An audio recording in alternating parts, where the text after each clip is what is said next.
Good morning. My name is Angel, and this is episode 9 of Saying Goodbye. Now, this is a podcast about, just my life, my upbringing, what I've been through, what I've gone through, and some things that I continue to go through. Life is a everyday struggle, and things happen every day. Whether you clean, whether you're trying to make a difference, whether you're trying to live a different life, no matter what happens, life always reveals itself, shows up, and there's things that we got to deal with on a daily, no matter what we've been through, no matter what happened in the past, no matter what's happening now in the present, and no matter what we have to endure in the future. Still, day-to-day things are going to happen, and we gotta deal with life as it comes. So this is episode 9, and we were getting into the last episode. We were getting into the fact that I had completed college, and while I was unraveling the tale of school and my animation and how excited I was about all of that coming to be, and how incredibly blessed I was to be able to start,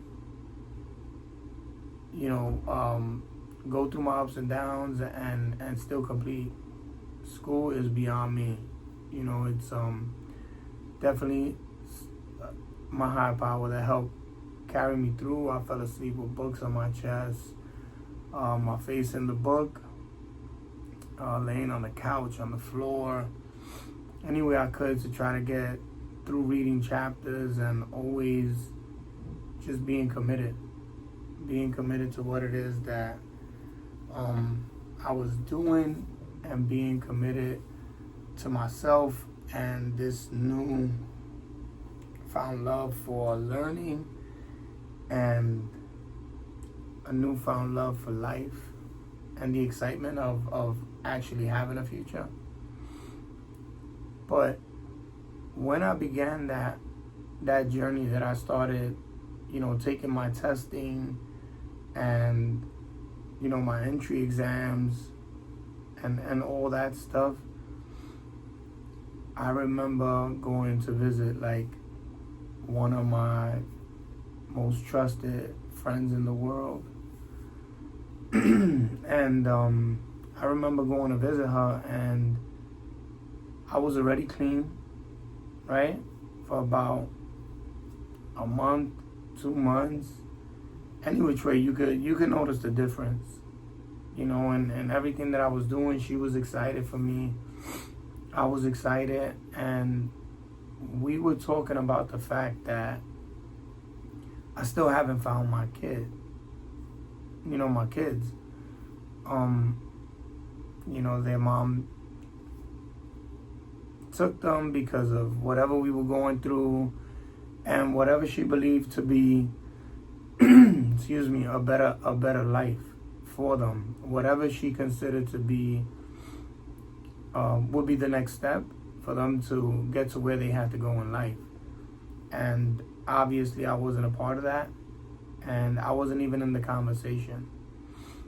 So this was at probably 3 years after I already had went to court. I didn't know where she was. I didn't know what was going on. The system wasn't helping me. She never showed up to court. And, the situation is what the situation is. And at this point, I already had reached out to a private investigator. I had paid, I think, $250. Nothing came up because last names were changed, and I couldn't quite remember my kid's mother's date of birth. I didn't have her social. I didn't have any of those things. So it wasn't like I was much help. I just knew her first and last name, and my My daughter and my son, they weren't pulling any credit cards. They weren't doing anything. I had their date of birth. I had their information. But they were not, doing anything like that. So anyway, we're in a situation. We're having a deep felt conversation. We're in, her living room. And then her husband comes in. And we're deep into this conversation about how, things are changing. I'm starting school. All I want to do is, be able to find this person in order to be involved with my kids. That's all I wanted. I didn't want to bother her. I didn't want to disturb her peace. I didn't want to disturb her where she was at in her life. I didn't want any of that. All I wanted was to spend time with my kids. To not repeat the cycle that was passed on to me. To be a present father, to be a loving father, to be, just there for my kids. And I wasn't given the option. I wasn't given the choice like, hey, you either you stop this or you're not going to see the kids, or, or hey, I'm moving and I need you to be on board with this. This is where I'm going. And so you can maintain contact with the kids, I need you to know what's going on. And in my situation, it wasn't like that. Any which way, I was having this conversation. And at this time, this woman, her boyfriend was, he knew people. And he knew important people. And right when we were in the middle of talking about that it's impossible for me to get in contact with this woman, and the fact that I've had information, I've given all the information that I could to the private investigator, and how I already knew he was stringing me along and he couldn't find anything, and he sort of hit a roadblock.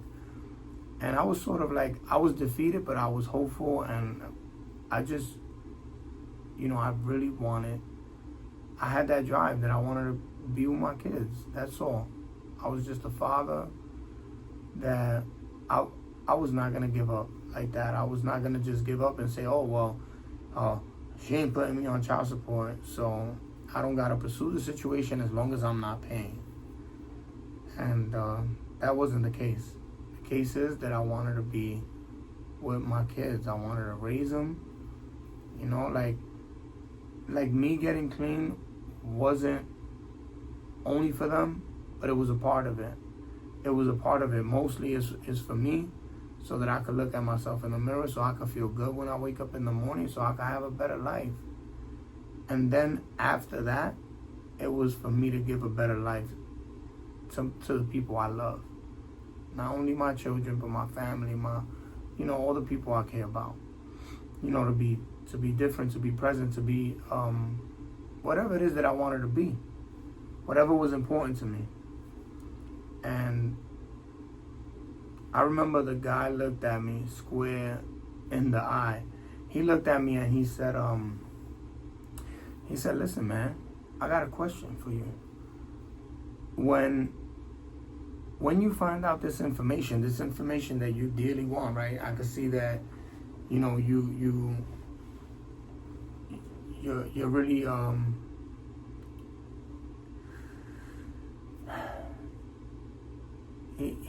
he said something to the effect like, I could see how much you want this. I could see how much you want to be with your kids. But when you get the information, and it's been all these years that you haven't seen this woman, and you haven't seen your kids, what's that rage gonna be like when you find out where she lives? Like, what are you gonna do with that information? And I honestly, I had to think about it. I had to think about, what was I gonna do? And I said, honestly, I don't want anything to do with her, and I don't want no problems. I just want the information of her address and her name and where she's at and where she's located, because I went to court And now I gotta go and I gotta take her to court because I just want to see my kids. I want to file for visitation rights.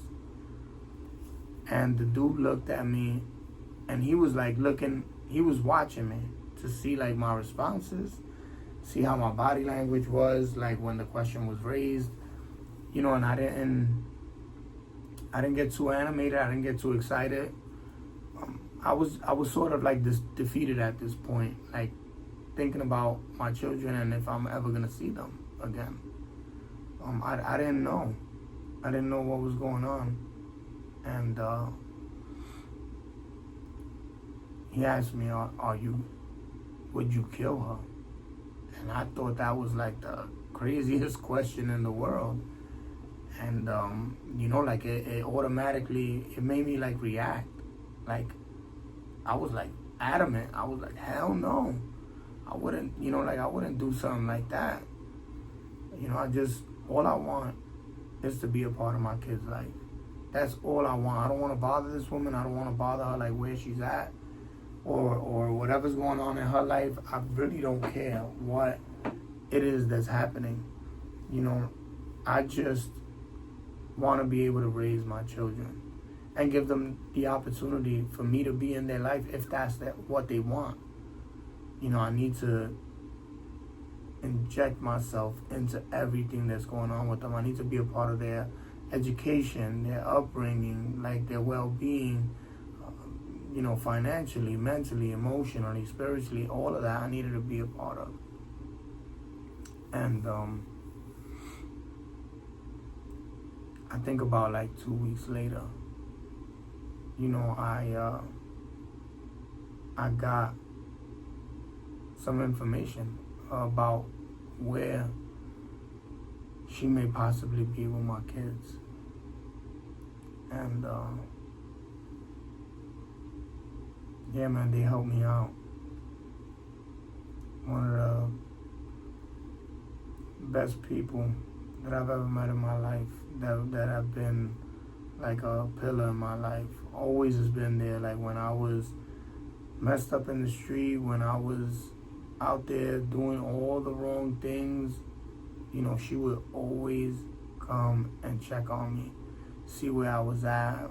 Her and her mother up and down the block looking for me. Yo, there was somebody looking for you. This is her name. She left a phone number for you to call. I think that where she lived, I think her house number didn't change for like 20 years. It was incredible, man. The love was always there. And then now you fast forward, we're adults, we got kids, and she's over here helping me out with something that meant everything to me. And those are the kinds of things that you can never repay. But the thing that I wanted to point out is that when I was begging God to help me get clean, when I was begging Him to just give me a chance, and then when God finally started opening doors for me, not everything happened all at once. I went through a lot of different things, and if I would have just quit the minute that things started getting tough, I wouldn't be here today, And if I wouldn't have remained faithful, and I wouldn't have continued to try to push myself to that point where I was going to change, or where things were going to start happening, if I didn't go and start doing these things, nothing would have ever happened in my life. It would have been that I was just without substance. I would have been just without the drug.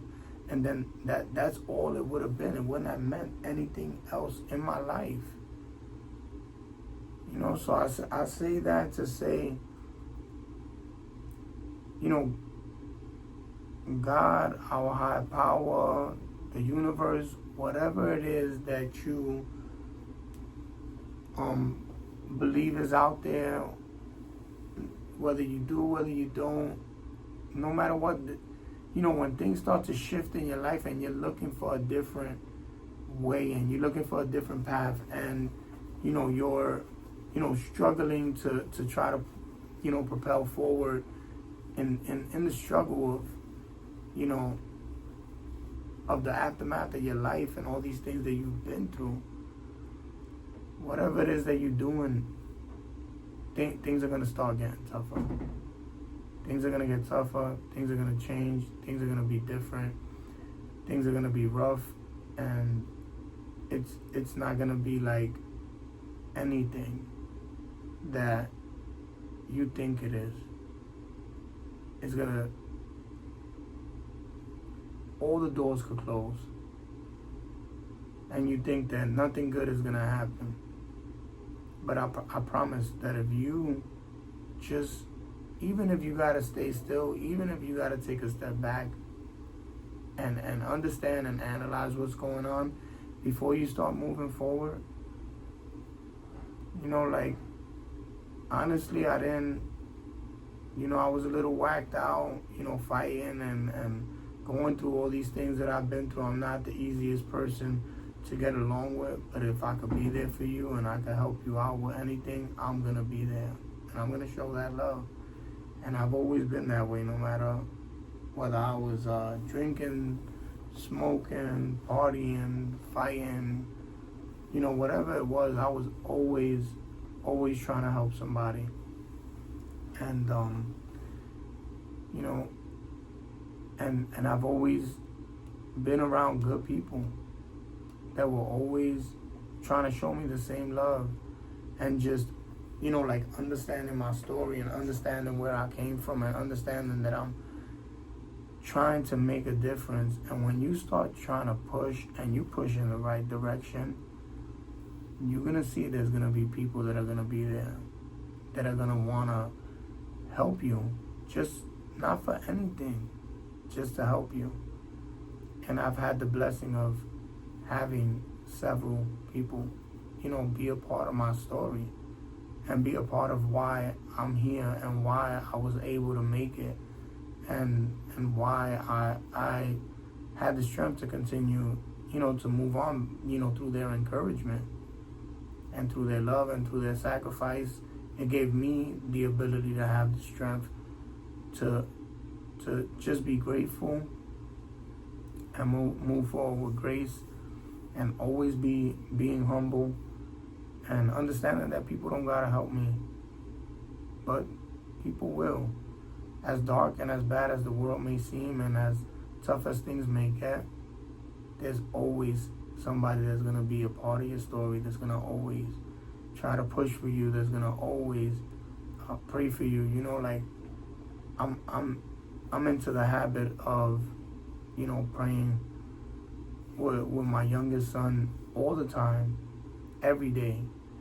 And last night, usually Thursday night, movie nights, he's watching movies. He already did his 4 days of homeschooling, and at this point, he's hanging out. You don't want to hear, oh, we're gonna pray, but even on Thursdays we make it sometimes to pray. But we pray every day, and when he's praying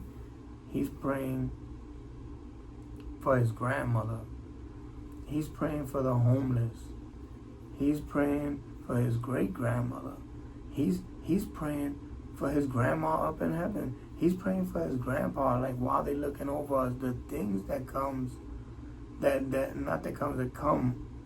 out of this boy's spirit. It's just incredible. And I say that to say that my whole journey, I'm sure there were people that they were praying for me. And sometimes people see these videos and then they hit me up on a sidebar and they're like, Angel, I like, me and my family were always praying for you. And that's why I pray for people too, because people have mercy and were able to take a few minutes out their day and involve me in their prayer while they were praying about whatever else was going on in their life. No matter what it was, I would never know. But I know that people did pray for me. So now I go, I find out my first kid's mom's address. I go and I drive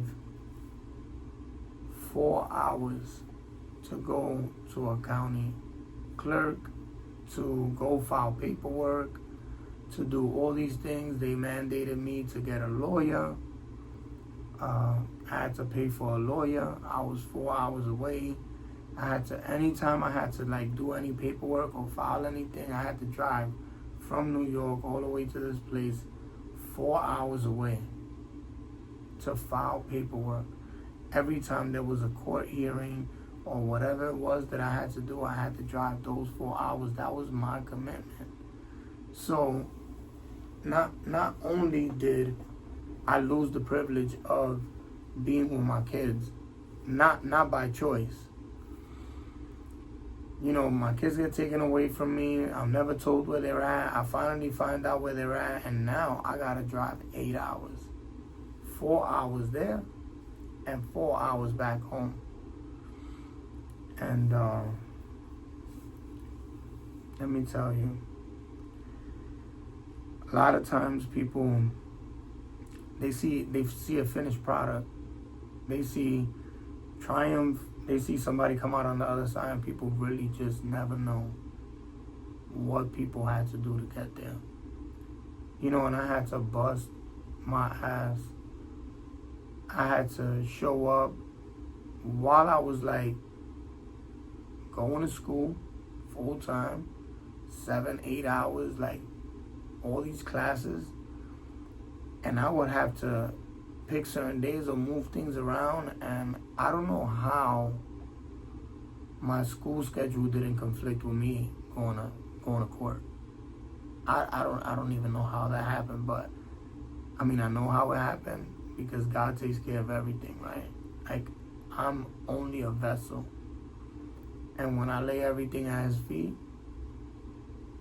things just open, and everything has its place.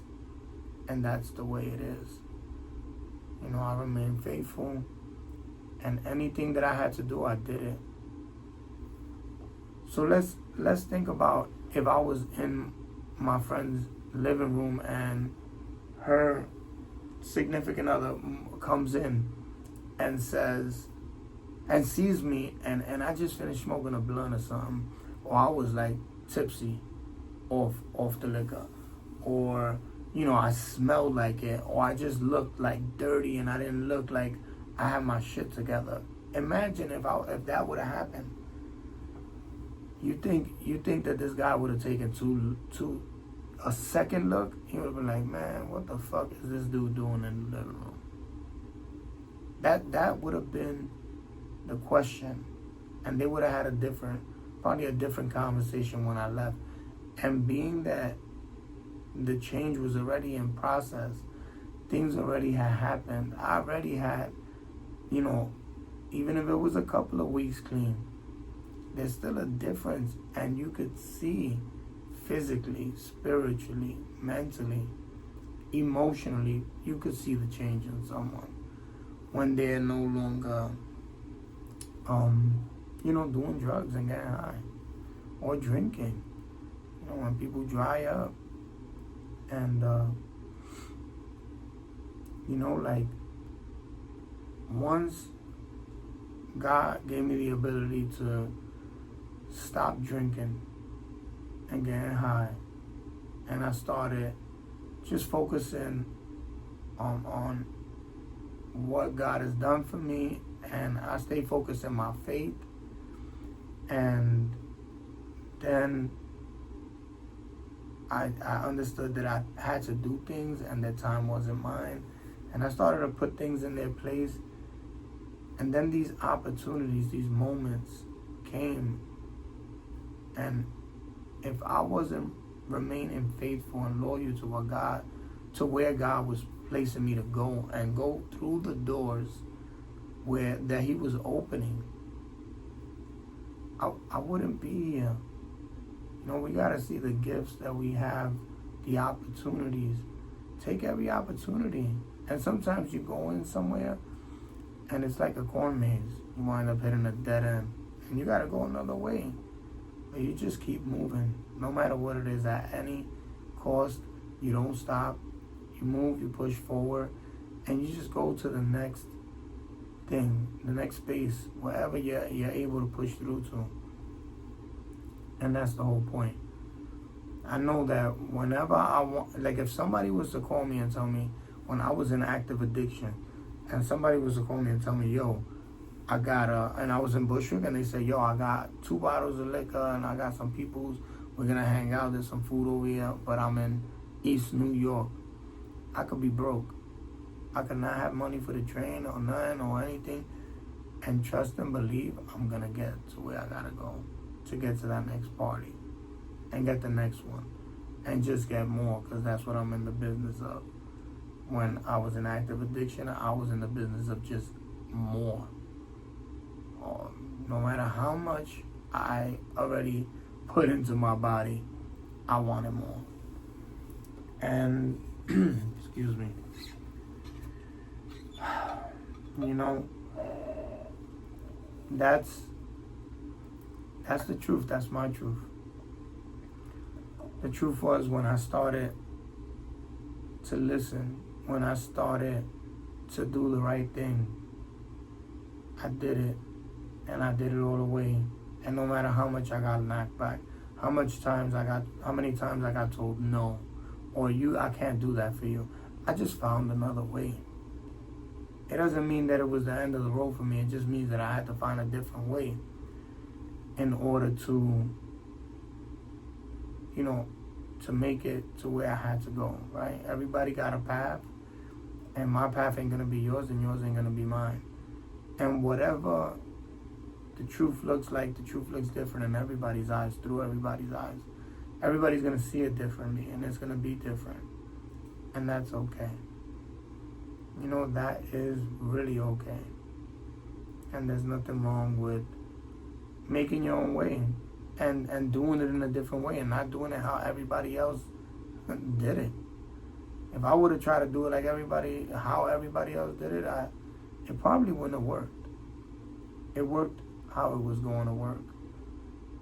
But I knew that I was in it. I was in the fight. I was, you know, I wasn't giving up no matter what. No matter what they said. Even when I went, excuse me.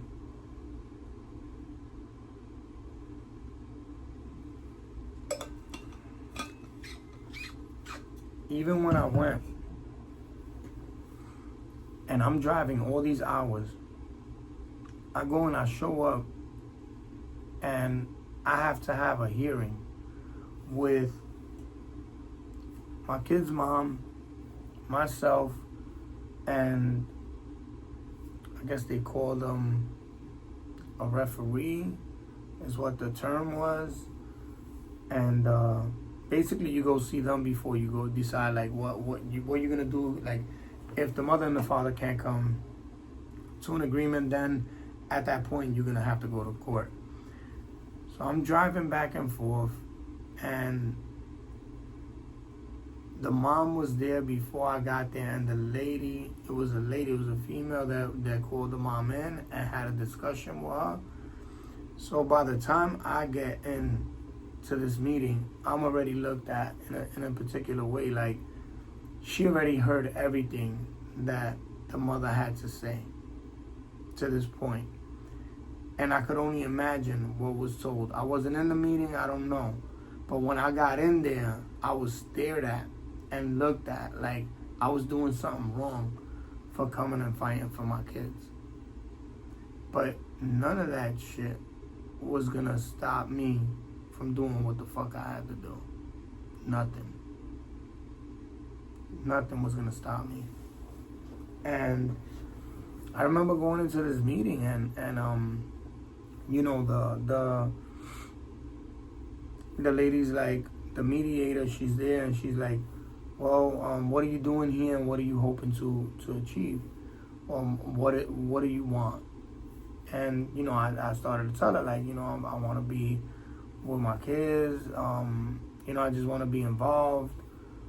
And before I could even explain anything, she starts telling me maybe it's in the best interest that the kid doesn't know that I'm around, that I'm stressing my kids out, that my daughter's crying because she don't want to do anything. It was just so much information. And then it was just like sort of like shoved on me. And I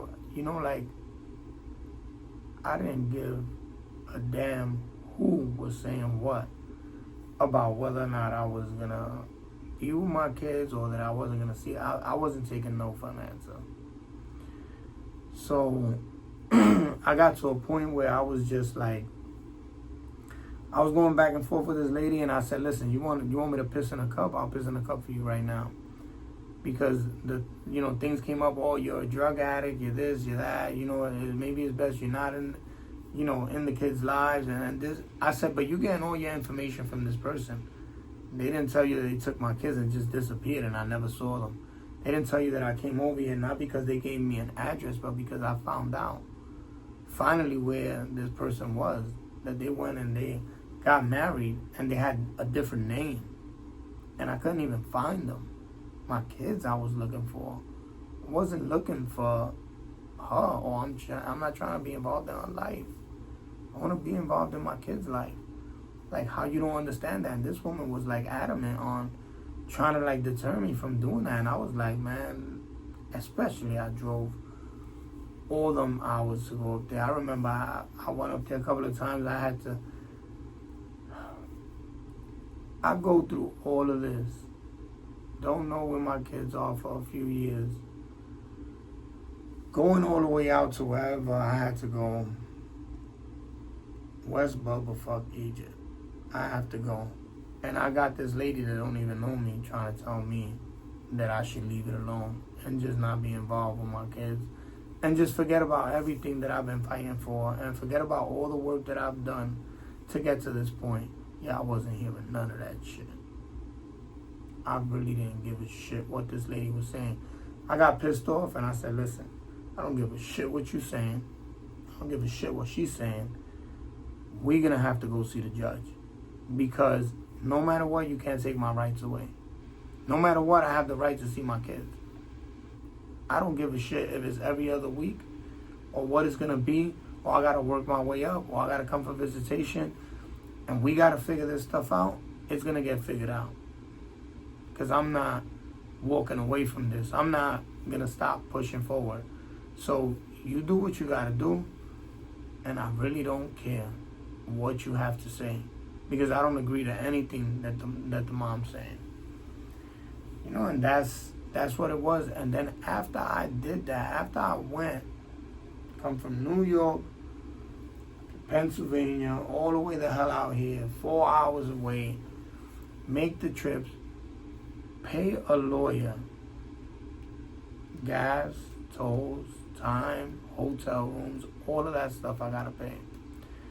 I'm not getting any of that money back. I'm not getting the time back. I'm not getting no money. I'm not getting nothing. But I'm going to get what I want, which is, to be with my kids again. And listen, it's been a long journey. It's been a tough journey. It hasn't been easy. I don't sit here and tell you, oh, well, I've been through all these things and then I got clean and then life was great. I didn't have to do no more work. Hell no. Because the real work starts when you start showing up for your life. And then expectations are placed where you got to meet the criteria. And you got to step up, shut up, and do what you got to do. Listen, there will be no white flag above my door when it comes to my kids. I don't give a shit who or what is standing in the way. It will be moved. It will be moved. And I will be with my kids. And I will have a relationship. And I will be involved. And I will be all of that because that's what I choose. I choose to be that. I choose to be involved. I choose to be there. I choose to make myself accessible at any point any of my kids need me. That's my dedication to them. Not because of what was done to me, or what wasn't done to me, or what happened or what didn't happen. No, it's because I have a choice to make. We all have a choice to make. You know, what's going to be your choice? Are you going to take it laying down, or are you going to get up and you're going to fight? And this is the question in everybody's life. You know, I know in my life, like, I was busy, like, worrying about what wasn't going to work and what wasn't going to happen, and how there's no expectations and nobody cares about me. And I've been through all this shit, and I fed myself all that bullshit all them years. And when I decided to get my ass up and move, and I prayed about it, and I remained praying, and I remained faithful, and I remained doing the right thing, day by day, second by second, minute by minute, hour by hour, you know, I remained trying to do the right thing. And when I fucked up a day and I made it disastrous, the next day I didn't make it as bad. I made it a point to try to be as good as I can just for today. Because in the beginning and in the end, that's all you got. You know? I wound up taking, you know, my kid's mom to court for my kids. And finally, they tell me I could see my kids, so they make me wait. So not only were the kids taken away from me without my will, like against my will, taken across state lines, all these things happen, and this woman is not punished for that. And I'm not looking for her to be punished. I'm just saying, like, where is it that is? Where's the justice? Where's it right? Where's it wrong? You know, like, I wasn't too fixated on that, but it is that's a question. We have a broken system. You know, and I know the system's broken because it's been broken for me my whole life. I know, but I'm not here to cry about that. I'm here to tell you that despite all them shortcomings, all the setbacks, they made me do parenting classes. And I didn't even decide to stop being a parent. I didn't decide that shit. I didn't decide, I'm going to just not be with my kids. I'm going to stop seeing my kids. I'm going to stop loving my kids. I'm going to stop coming around. I'm not going to be involved. I didn't decide that. The decision was made for me and against my own will. And I wasn't even given an opportunity.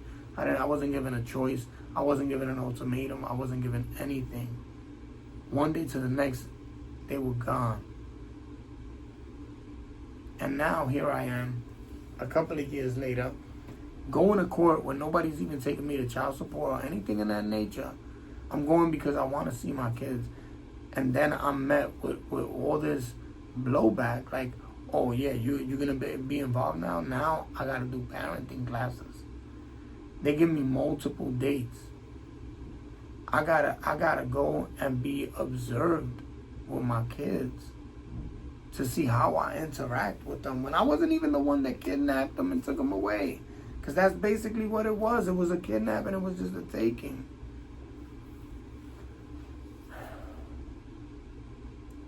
That shit, it just, you know, I could only imagine, like, all the fathers that really just want to be involved with their kids and they can't because these things like this happen.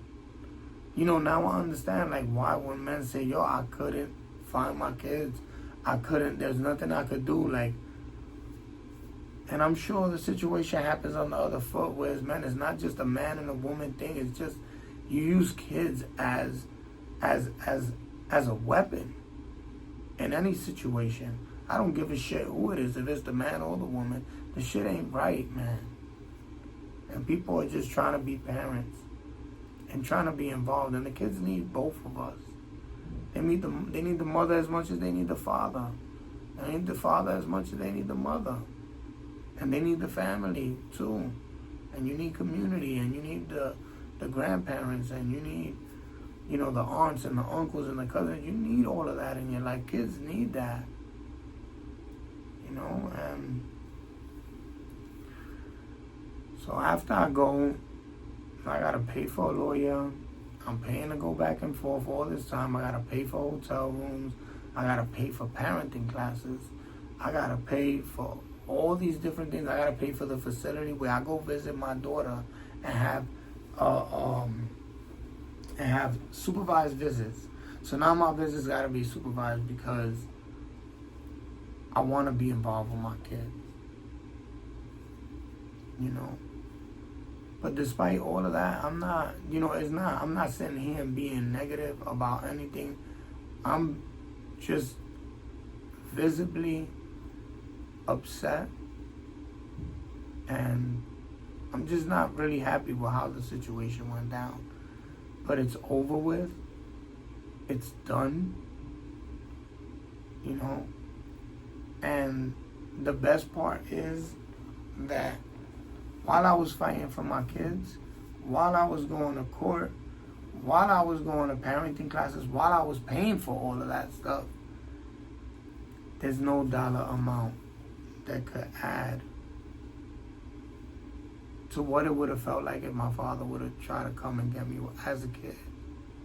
Like, just try to love me and just try to be there and fight for me. It would have been an incredible thing. And you know what?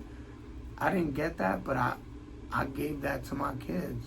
It was my choice. It don't matter how broken your household is or how broken your lifestyle was coming up. It does not matter.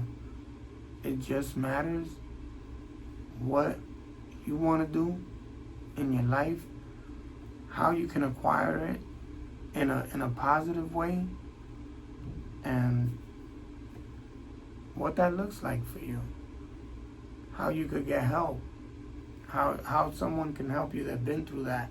These are the things we need to do. We need to be involved, and in order to have the answer to these questions, you got to be around people. You got to be involved with community. You got to be involved in the church. You got to be involved in weekly meetups and, you know, with friends, with family, with family gatherings. You got to be involved in our lives. You know, life is short. And, you know, I'm here telling my story to try to make a difference, to try to reach anybody that I can. If I reach 2 or 3 people, one person, if I could just have conversations with people and they'll feel lighter. If I could go meet up with people and give them a hug.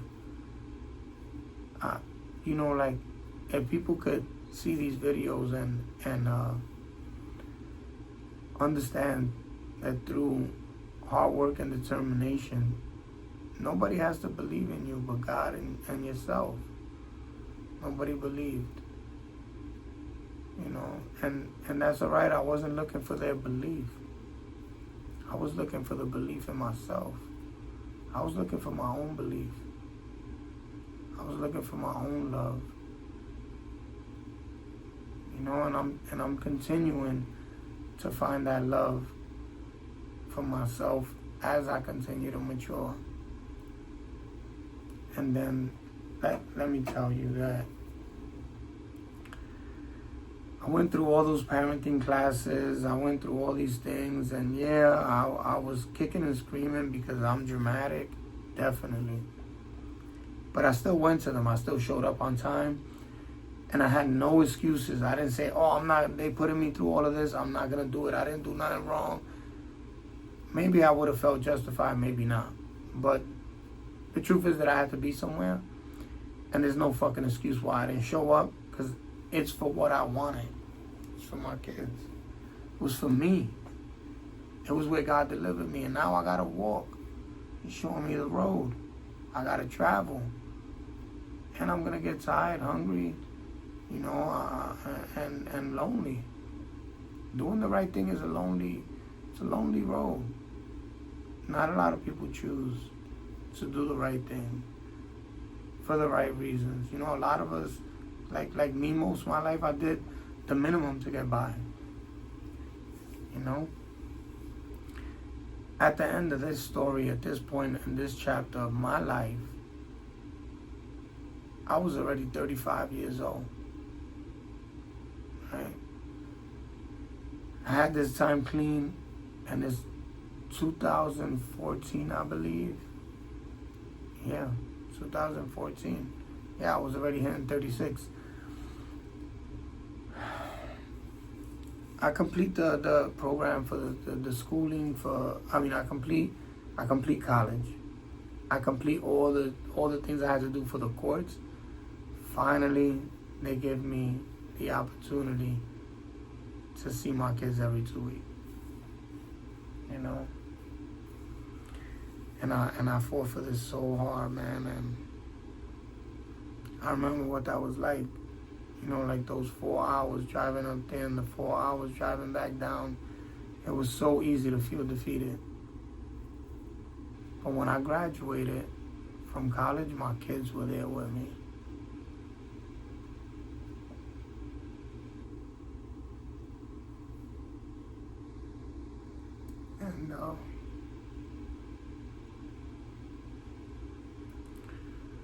And that's what I fought for. You know, like,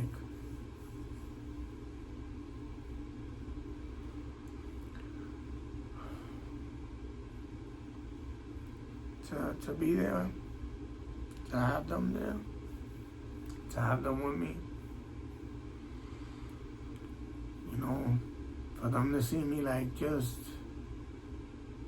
complete something. And it was a big building in the Jacob Javits Center. I went and I picked them up. It was my son, my daughter.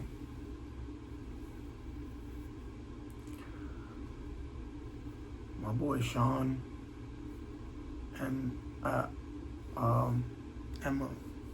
my significant other. And it was incredible. It was. It was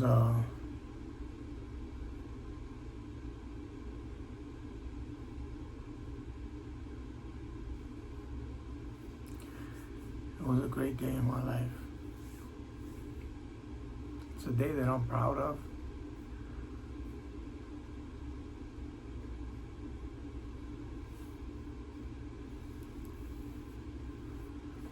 That I'm happy that I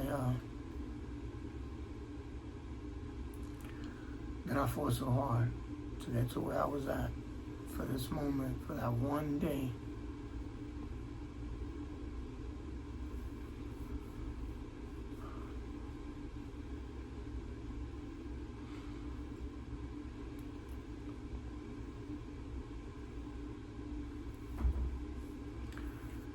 And it was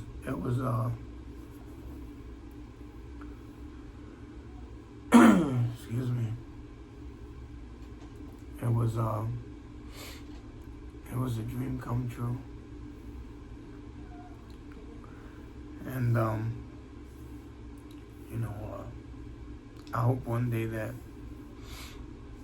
you know, anybody and everybody that can have a day like that can have their day. And when you hear this story, you can see that it's possible. And that's, I'm just sharing with you an impossible possibility, because everything was impossible for me. The odds were stacked against me, and I was told over and over I wouldn't make it through and it wasn't going to happen. And I did. And this is going to be the end of this episode. You know, I still haven't figured out how to get my email up there, but you can still, anybody that wants to reach out to me, you know, please reach out to me, leave a comment. You want me to reach out to you, you know, anything. You know, you could reach me anywhere. You know, on my emails, ang3lriv3ra78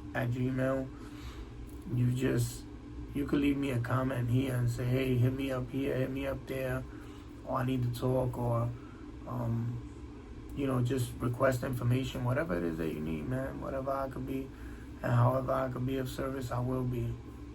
You know, Thank you for listening. Thank you for taking the time out your day. Please like, share, subscribe, tell a friend to tell a friend. Share a story of love, of perseverance, of faith.